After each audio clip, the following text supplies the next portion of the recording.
അടുത്തതായി 507 നാമത്തിലേക്ക് കടക്കാം. സോമഃ. സോമ.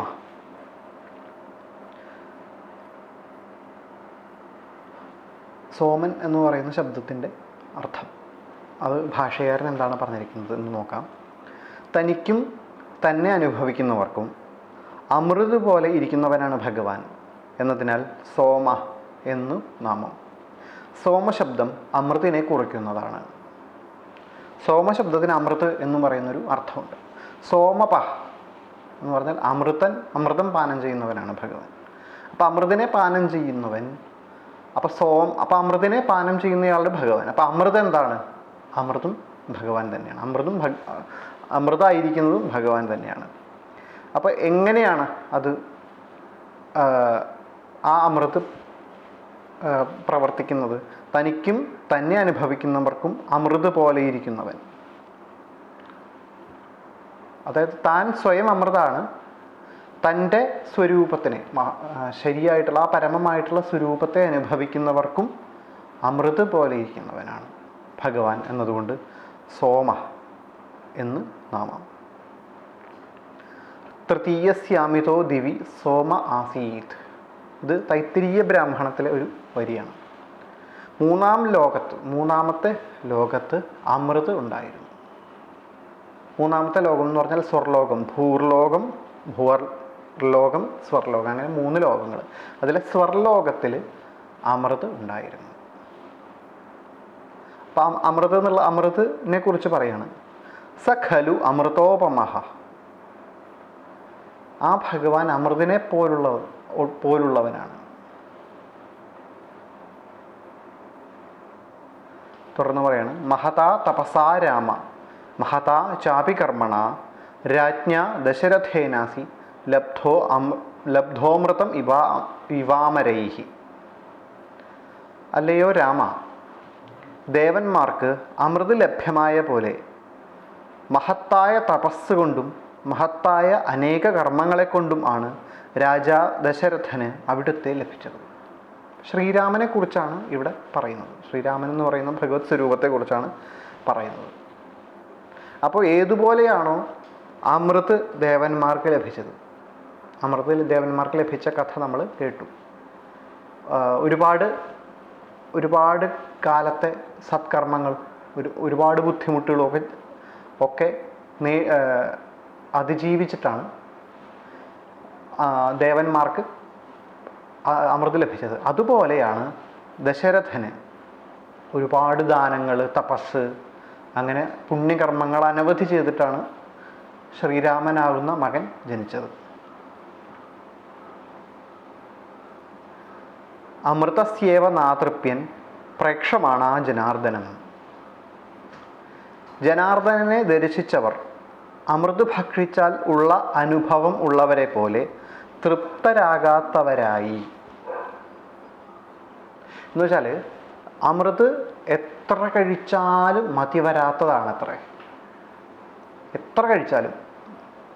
അപ്പോൾ ആ കഴിക്കും തോറും അതിനോടുള്ള ദാഹം കൂടി വരികയാണ് ചെയ്യുക. പൊതുവെ നമ്മൾ ദാഹിക്കുമ്പോൾ നമ്മൾ വെള്ളം കുടിച്ചാൽ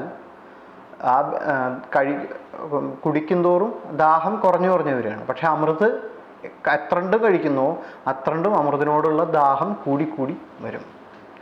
അതുപോലെയാണ് ജനാർദ്ദനൻ്റെ ദർശനം എന്ന് പറയുന്നത്.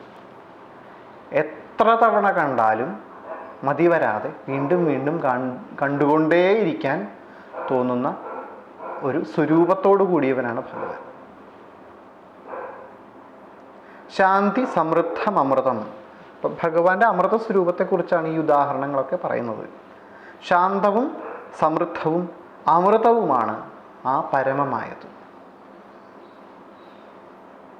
അപ്പം ഭഗവാൻ തന്നെയാണ് അമൃത്, ഭഗവാൻ തന്നെയാണ് സോമം എന്നതുകൊണ്ട് ഭഗവാന് സോമ എന്ന് നാമം. അടുത്തത് 508 നാമം. പുരുജിത്ത്.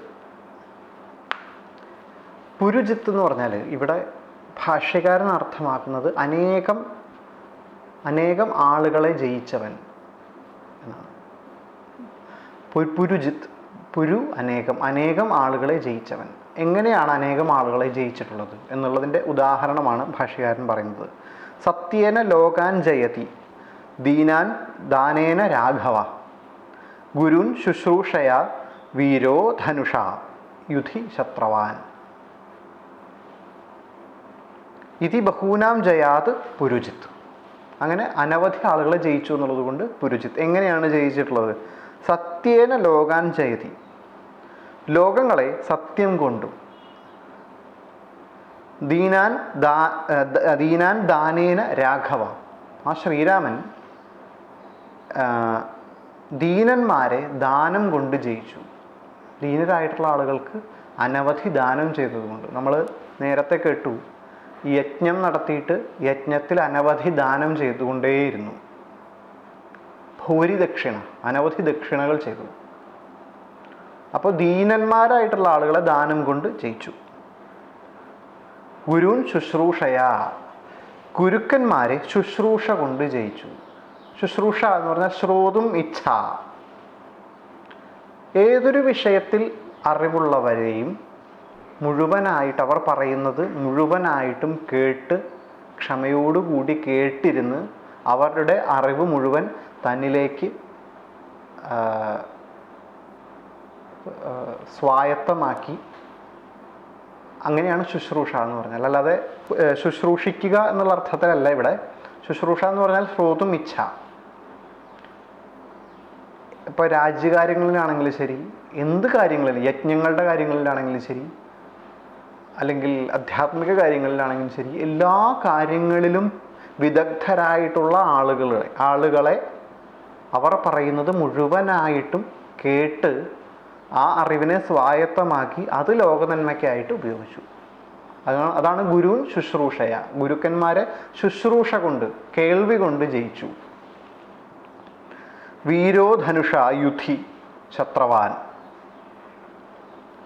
ഗുരുൻ ശുശ്രൂഷയ വീരോ, വീരനായിട്ടുള്ള ആ ശ്രീരാമൻ, ധനുഷ യുധി ശത്രവാൻ, യുദ്ധത്തിൽ ശത്രുക്കളെ ധനുസ് കൊണ്ട് ജയിച്ചു.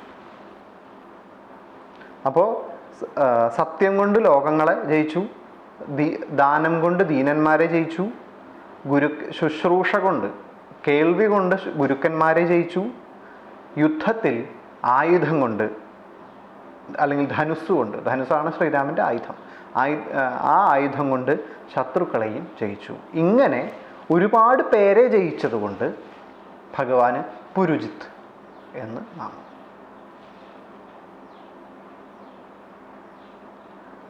ഇനി 509 നാമം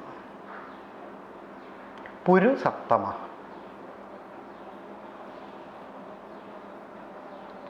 ഭാഷ്യകാരൻ പറയുന്നു, അല്ലയോ രാജാവേ. ആദ്യം തന്നെ ഭാഷ്യകാരൻ ഒരു രാമായണത്തിലൊരു വചനമാണ് ഉദ്ധരിക്കുന്നത്. സ്നേഹോമേ പരമോ രാജൻ ത്വയി നിത്യം പ്രതിഷ്ഠിത ഭക്തിശ്ച നിയതാ വീര ഭാവോ നാന്യത്ര ഗച്ഛതി. ഹനുമാൻ പറയുന്നതാണ് ശ്രീരാമനോട്. അല്ലയോ രാജാവേ, അവിടത്തോട് എനിക്ക് പരമമായ സ്നേഹമാണ്. അത് അവിടുന്നിൽ നിത്യം പ്രതിഷ്ഠിക്കപ്പെട്ടിരിക്കുന്നു. ആ സ്നേഹം അവിടുന്നിൽ നിത്യം പ്രതിഷ്ഠിക്കപ്പെട്ടിരുന്നു. ഒരു പ്രത്യേക രീതി, എപ്പോഴെങ്കിലും സ്നേഹം അവിടുന്നിൽ നിന്നും പോവുക, അങ്ങനെ ഒരു അവസ്ഥയില്ല. ഞാൻ അവിടുത്തെ എപ്പോഴും നിത്യം നിരന്തരം സ്നേഹിച്ചുകൊണ്ടേയിരിക്കുന്നു. അല്ലയോ വീര, അവിടത്തോട് നിയതമായ ഭക്തിയും ഉണ്ട് എനിക്ക്. നിയതമായിട്ടുള്ള ഒരു ഭക്തിയാണ് അവിടത്തേക്ക്, നിത്യമായിട്ടുള്ള ഒരു ഭക്തിയും ഉണ്ട്. അതിനാൽ എൻ്റെ മനസ്സും വേറൊരിടത്തും പോകുന്നില്ല. അതുകൊണ്ട് എപ്പോഴും എൻ്റെ മനസ്സ് അവിടുന്നിൽ മാത്രം നിലനിൽക്കുന്നതാണ്. ഞാൻ അവിടത്തെക്കുറിച്ച് മാത്രമേ ചിന്തിക്കാറുള്ളൂ, അവിടത്തെക്കുറിച്ച് മാത്രമേ സംസാരിക്കാറുള്ളൂ, അവിടുന്നുമായിട്ട് ബന്ധപ്പെട്ടിട്ടുള്ള കാര്യങ്ങളെ ഞാൻ സംസാരിക്കാറുള്ളൂ. ഹനുമാൻ ശ്രീരാമനെക്കുറിച്ച് പറയുന്നു. തുടർന്ന് ഹനുമാൻ്റെ തന്നെ ഹനുമാൻ തന്നെ പറഞ്ഞ രാമായണത്തിലെ വേറൊരു ശ്ലോകം ഉദ്ധരിക്കുകയാണ്. യാവത് രാമകഥ വീര ചരിഷ്യതി മഹീതലേ താവത് ശരീരേ വത്സ്യന്തു പ്രാണാ മമ ന സംശയ. വീണ്ടും ഹനുമാൻ പറയണം, എത്ര കാലമാണോ ഈ ഭൂമിയിൽ രാമകഥകൾ സഞ്ചരിക്കുന്നത് അത്രയും കാലം എൻ്റെ ശരീരത്തിൽ പ്രാണൻ അവശേഷിക്കട്ടെ. ഇത് രാമായണത്തിലെ 2 ഹനുമാന്റെ വചനങ്ങളാണ്. ഭാഷകാരൻ തുടർന്ന് പറയുന്നു, എന്നിങ്ങനെ തൻ്റെ ഗുണമാകുന്ന അമൃതസമുദ്രത്തെ പാനം ചെയ്യാൻ ഇച്ഛിക്കുന്ന മഹത്തായ ആളുകൾക്ക് വേണ്ടി നിലകൊള്ളുന്നു എന്നതിനാൽ പുരുസത്തമ എന്ന് നാമം. അപ്പോൾ ഭഗവാൻ എങ്ങനെയാണ് പുരുസ്തമനാവുന്നത്? ശ്രേഷ്ഠന്മാരായിട്ടുള്ള അനവധി ആളുകൾക്ക് വേണ്ടി ഭഗവാൻ നിലനിൽക്കൊള്ളുന്നു. അതാണ് പുരുസത്തമ എന്നുള്ള വാക്കിൻ്റെ അർത്ഥം.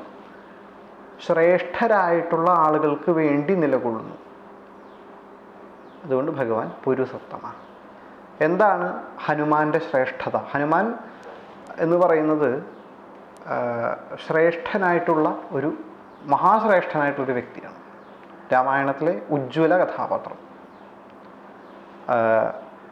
അപ്പോൾ ശ്രീരാമൻ ശ്രേഷ്ഠനാകുന്നത് അദ്ദേഹത്തിൻ്റെ ഗുണങ്ങൾ മാത്രം കൊണ്ടല്ല.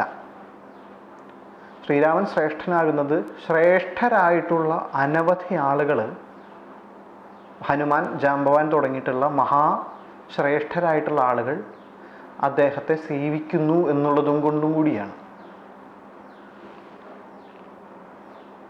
അതായത് യാവത് എത്ര കാലമാണോ ഈ ഭൂമിയിൽ രാമകഥകൾ സഞ്ചരിക്കുന്നത് അത്രയും കാലം എൻ്റെ ശരീരത്തിൽ പ്രാണൻ അവശേഷിക്കട്ടെ. ചിരഞ്ജീവികളുടെ കൂട്ടത്തിലൊരാളാണ് ഹനുമാൻ.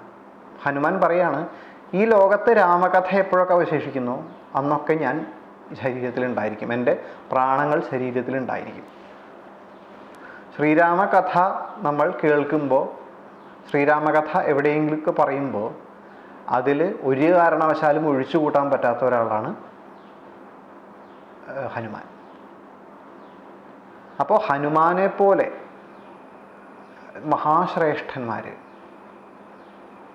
മഹാശ്രേഷ്ഠന്മാർക്ക് വേണ്ടി ഭഗവാൻ നിലകൊണ്ടു. അതുകൊണ്ട് ഭഗവാന് പുരുസത്തമ എന്ന് നാമം. ശേഷം 510 നാമം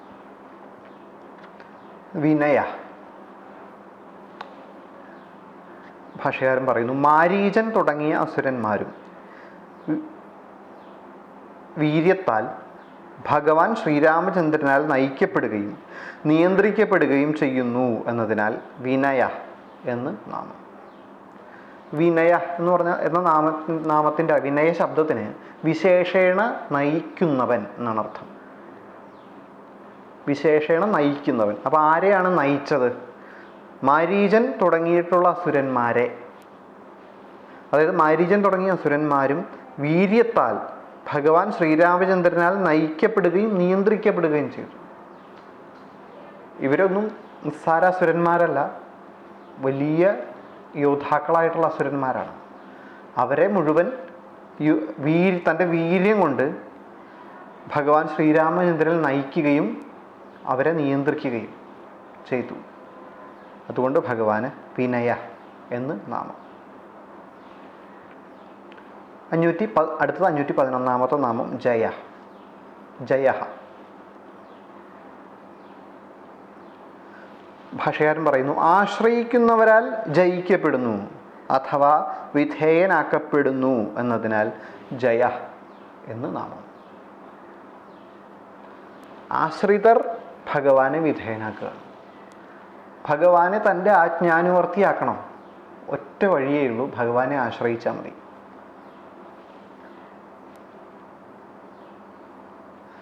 തുടർന്ന് പറയുന്നു, ആജ്ഞാപ്യോഹം തപസ്വിനാം. തപസ്വികളാൽ ആജ്ഞാപിക്കപ്പെടുന്നവനാണ് ഭഗവാൻ. ഭഗവാൻ ആജ്ഞാപിക്കുന്നവൻ, എല്ലാവരെയും നിയന്ത്രിക്കുന്നവൻ ഒക്കെയാണ്. ഈ കാണുന്ന ചരാചരങ്ങളെ മുഴുവൻ, അസുരന്മാരെ മുഴുവൻ, ദേവന്മാരെ മുഴുവൻ നിയന്ത്രിക്കുന്നവനാണ്. പക്ഷെ ഭഗവാനെ നിയന്ത്രിക്കാൻ ഒരേ ഒരു വഴിയുള്ളൂ, ഭഗവാനിൽ ശരണാഗതി പ്രാപിക്കുക. ആരാണോ ഭഗവാനിൽ ശരണാഗതി പ്രാപിക്കുന്നത് പിന്നെ അയാളുടെ നിയന്ത്രണത്തിലാണ് ഭഗവാൻ. അതാണ് പറയുന്നത്, ആജ്ഞാപ്യോഹം തപസ്വിനാം. തപസ്വികളാൽ ആജ്ഞാപിക്കപ്പെടുന്നവനാണ് ഞാൻ. തപസ്വികൾ ആജ്ഞാപിക്കുന്നു, അവർക്ക് വേണ്ടത് ഞാൻ ചെയ്തു കൊടുക്കുന്നു. എന്നിൽ ആശ്രയിച്ചവർ എന്നോട് ആജ്ഞാപിച്ചാൽ, ആജ്ഞാപിക്കുകയാണ്, നിർദ്ദേശം പോലുമല്ല, നിർദ്ദേശമല്ല, അപേക്ഷയല്ല, ആജ്ഞ. അങ്ങനെ ആ ആജ്ഞാപിച്ചാൽ ഭഗവാൻ അവർക്ക് വേണ്ടി എല്ലാം ചെയ്തു കൊടുക്കും. തതോ നാരായണോ വിഷ്ണു നിയുക്ത സുരസത്തമൈഹി. ആ നാരായണനാകുന്ന വിഷ്ണു സുരശ്രേഷ്ഠന്മാരാൽ നിയോഗിക്കപ്പെട്ടവനായി. ദേവന്മാർ മഹാവിഷ്ണുവിനെ നിയോഗിച്ചു ചില കാര്യങ്ങൾ ചെയ്യാൻ.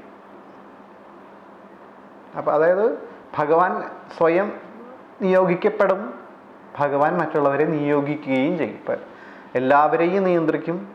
ആരൊക്കെ ഈ പ്രപഞ്ചത്തിൽ ഏതൊക്കെ ഇല അനങ്ങണം, ഏതൊക്കെ എപ്പോഴൊക്കെ കാറ്റ് വീശണം, എപ്പോഴൊക്കെ മഴ പെയ്യണം എന്ന് വിചാരിക്കുകയും ചെയ്യും. ആരെങ്കിലും ഭഗവാനെ ആശ്രയിച്ച് പ്രപന്നരായി തീർന്നാൽ അവരുടെ ആജ്ഞാനുവർത്തിയായിട്ട് നിലനിൽക്കുകയും ചെയ്യും. അപ്പം ഭഗവാൻ ആജ്ഞാപിക്കുന്നവൻ മാത്രമല്ല, ആജ്ഞാപിക്കപ്പെടുന്നവനുമാണ്, നിയോഗിക്കപ്പെടുന്നവനുമാണ്. ഭഗവാൻ സേവകനും ആണ്. അപ്പം ആ അർത്ഥത്തിൽ ഭഗവാന് ജയിക്കപ്പെടുന്നവൻ എന്നർത്ഥത്തിൽ ഭഗവാന് ജയ എന്ന് നാമം.